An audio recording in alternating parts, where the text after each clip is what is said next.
Jésus-Christ, Fils de Dieu, Sauveur, déclaration pour le 1700e anniversaire du Concile de Nicée, 325-2025, chapitre 3 suite, numéro 86.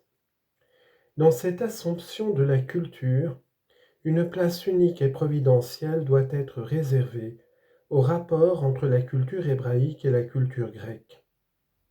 L'homoousios paraîtra ici comme le fruit de la synthèse particulièrement forte qui se produit entre la culture sémitique, déjà touchée et transfigurée par la révélation, mais aussi modelée par les rencontres et les désaccords avec des peuples d'autres cultures, égyptiens, cananéens, mésopotamiens, romains et le monde grec. Pendant plus de 3 siècles avant la naissance de Jésus, et jusqu'au IIIe siècle de notre ère, l'enseignement et la vie intellectuelle du judaïsme hellénistique avaient été exprimés non seulement en araméen, mais aussi en grec, avec la Septante comme centre de gravité. L'enseignement de Jésus a été consigné et transmis en grec, afin de pouvoir communiquer l'Évangile à tous dans la langue universelle du bassin méditerranéen, mais aussi parce que le Nouveau Testament s'inscrit dans l'histoire du rapport du peuple juif avec la culture et la langue grecque. Comme dans la Septante, les influences se font dans les deux sens. Par exemple, le Panta ta ethne de Matthieu 28, 19 traduit l'antique idée juive de toutes les nations qui affluent vers Jérusalem. Et Mathétes, disciple-élève, traduit l'araméen Talmudim. Réciproquement, les évangélistes ont recours au grec des tribunaux pour interpréter le procès et la passion de Jésus.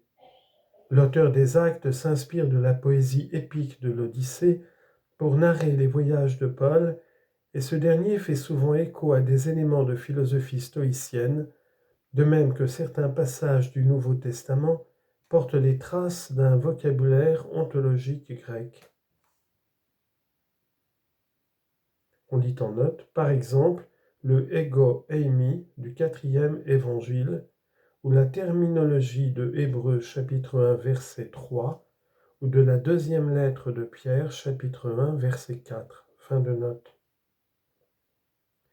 C'est tout naturellement que le christianisme naissant continue cette synthèse des pensées sémitiques et grecques en dialogue avec des auteurs judéo-hellénistiques et gréco-romains pour interpréter les Écritures et développer sa propre pensée.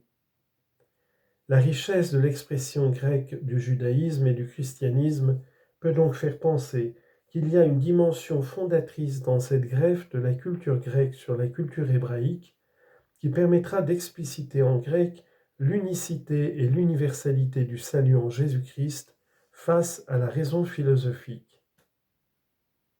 On lit en note cet extrait de Foi et raison du pape Jean-Paul II. Quand l'Église entre en contact avec les grandes cultures qu'elle n'a pas rencontrées auparavant, elle ne peut pas laisser derrière elle ce qu'elle a acquis par son inculturation dans la pensée gréco-latine. Refuser un tel héritage serait aller contre le dessein providentiel de Dieu qui conduit son Église au long des routes du temps et de l'histoire. Fin de citation et fin de note.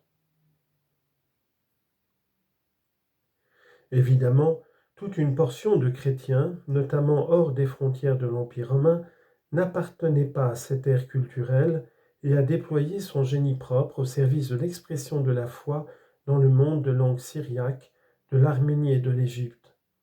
Mais elle aussi se situa vis-à-vis de la pensée grecque en se laissant tout à la fois inspirer par elle et en prenant ses distances vis-à-vis d'elle.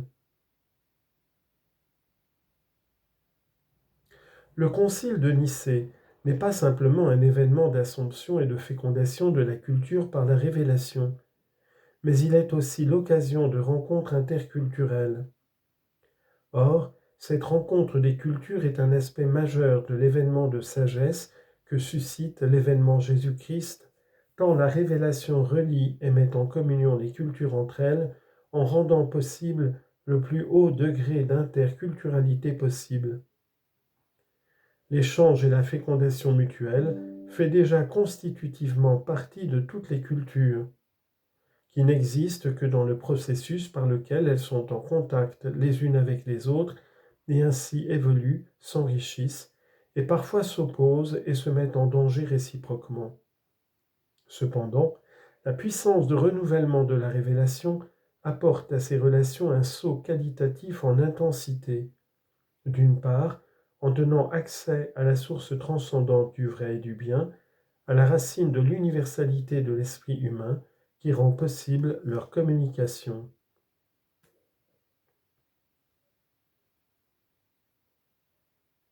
Elle ouvre pleinement l'espace commun de leurs rencontres et de leurs échanges.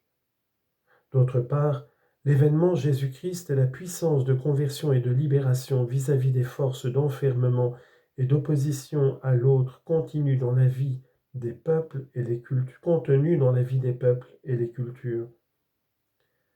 Ce n'est qu'une culture, pour ainsi dire, entre guillemets, sauvée, qui peut se dépasser sans se perdre et s'ouvrir aux autres pour en être enrichie comme pour les enrichir. L'écoute de la parole de Dieu et de la tradition, donc de la parole de l'autre, accoutume pour ainsi dire l'esprit et les cultures à l'écoute des autres. On dit en note, voir la thématique de la théologie de l'écoute comme antidote au syndrome de Babel. Le pape François, discours à Naples, à l'occasion de la conférence La théologie après Veritatis Gaudium dans le contexte méditerranéen 2019, fin de note. Cela aboutit non pas à une juxtaposition extérieure et pauvre des cultures, ni à une fusion dans un tout indistinct, mais à une interculturalité sauvée et surélevée où chaque culture se dépasse tout en étant fortifiée dans sa propre consistance en vertu d'une forme de périchorèse des cultures.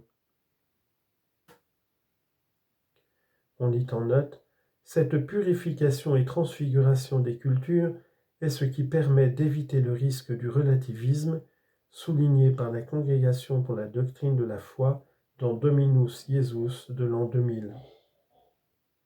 C'est pourquoi il s'agit de tenir à la fois la réelle nouveauté et la surélévation des cultures, comme le fait que ceux qui acceptent l'évangile du Christ préservent leur identité culturelle et s'y trouvent fortifiés.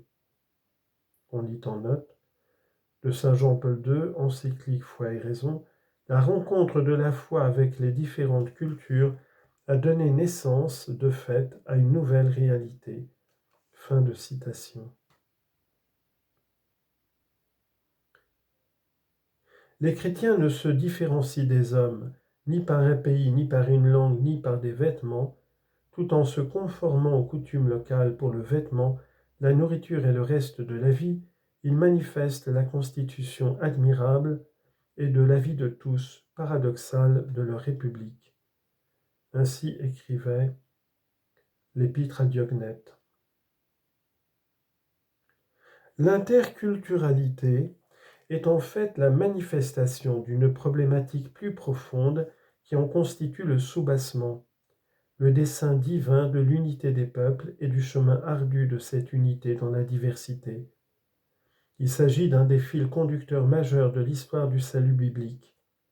Le récit typique de la tour de Babel, en Genèse chapitre 11, souligne la tension entre la richesse de la multiplicité des langues et des cultures d'une part, et la capacité de l'être humain de faire éclater l'unité de la maison commune, de brouiller le logos de l'oikos. L'appel d'Abraham, la promesse qui lui est faite qu'en lui seront bénies toutes les familles de la terre, Genèse chapitre 12 verset 3, est la première réponse salvifique de Dieu.